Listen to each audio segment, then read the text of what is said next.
सोचिए, मानव इतिहास में सबसे बड़ा, सबसे अहम बदलाव क्या था? क्या वो आग की खोज थी, या फिर पहिए का आविष्कार, या फिर कुछ और ही था? कुछ ऐसा जिसने हमारे जीने, खाने और एक दूसरे के साथ रहने का तरीका ही हमेशा के लिए बदल दिया।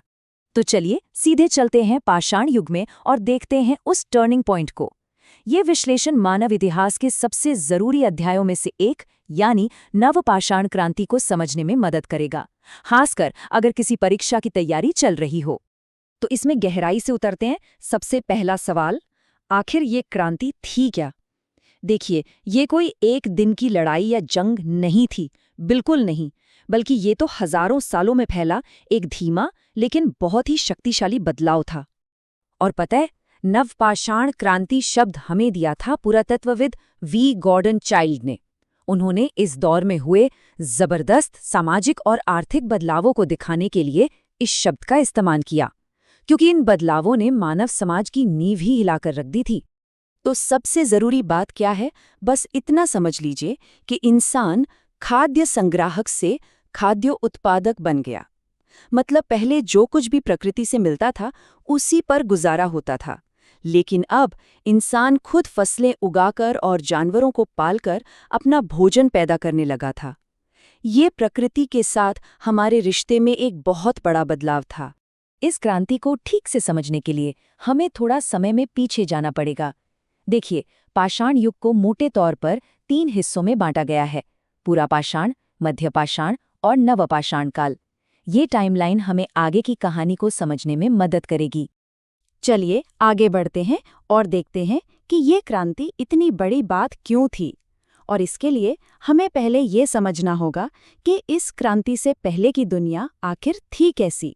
जरा कल्पना कीजिए कि ऐसी दुनिया की जो ज्यादातर बर्फ से ढकी है। पूरा पाषाण काल का लंबा समय महाहिमयुग के दौरान बीता। ये एक बहुत ही कठोर, ठंडा और मुश्किलों से भरा माहौल था। इस दुनिया में जिंदगी बहुत मुश्किल थी। अर्थव्यवस्था पूरी तरह से शिकार करने और खाना इकट्ठा करने पर चलती थी।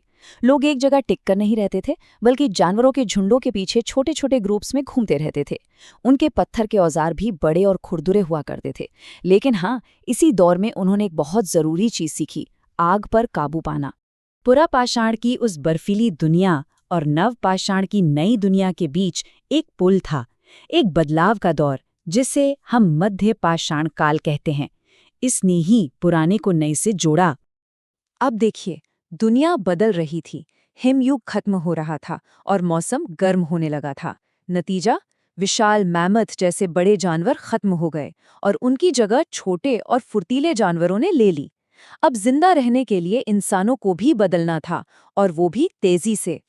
और उन्होंने खुद को बदला भी। इस दौर की पहचान है माइक्रोलिथ। ये 1 से 5 सेंटीमीटर के छोटे, नुकीले पत्थर के औजार थे। इन्हें लकड़ी या हड्डी में फिट करके तीर, भाले और मछली पकड़ने के कांटे जैसे बेहतर हथियार बनाए जाते थे। और यहीं पर हम देखते हैं कि इंसान सिर्फ शिकार पर निर्भर नहीं रह रहा था। इसी दौर में पशुपालन की शुरुआत हुई, और ऐसा माना जाता है कि कुत्ता पहला जानवर था जिसे पालतू बनाया गया। ये प्रकृति पर काबू पाने की दिशा में एक छोटा लेकिन बहुत ही महत्वपूर्ण कदम था। और अब हम उस दौर में पहुंचते हैं जिसने सब कुछ बदल कर रख दिया: नवपाषाण काल। मध्य पाषाण काल में जो छोटे छोटे बदलाव शुरू हुए थे ना, वे अब एक पूरी क्रांति का रूप लेने वाले थे। इस युग का सबसे बड़ा आविष्कार था खेती। लोगों ने गेहूं, जौ और चावल जैसी फसलें उगाना सीख लिया। भारतीय उपमहाद्वीप में इसका सबसे पुराना सबूत मेहरगढ़ में मिलता है। और ये सिर्फ पेट भरने की बात नहीं थी, ये पहली बार था जब इंसानों के पास खाने का एक स्थिर और भरोसेमंद जरिया था। खेती का सीधा नतीजा क्या हुआ? स्थायी बस्तियां।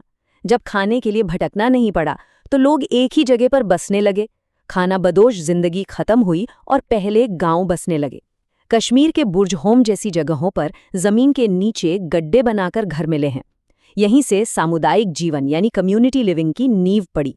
इस नई जीवन शैली को सहारा देने के लिए नई तकनीकें भी आईं। पत्थर के औजारों को अब घिसकर चिकना और ज्यादा असरदार बनाया जाने लगा। जो अनाज ज्यादा होता था उसे रखने के लिए मिट्टी के बर्तन बनाए गए। और फिर आया पहिया, जिसने ट्रांसपोर्ट और बर्तन बनाने दोनों में ही क्रांति ला दी। तो इन सभी बातों का परीक्षा के नजरिए से क्या मतलब है? चलिए, इस पूरी क्रांति को कुछ मुख्य बिंदुओं में समेटते हैं, जिन्हें याद रखना आसान होगा। यहाँ दो युगों के बीच का अंतर बिल्कुल साफ है।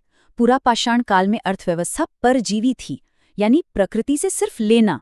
नव पाषाण काल में यह उत्पादक बन गई, यानी खुद पैदा करना।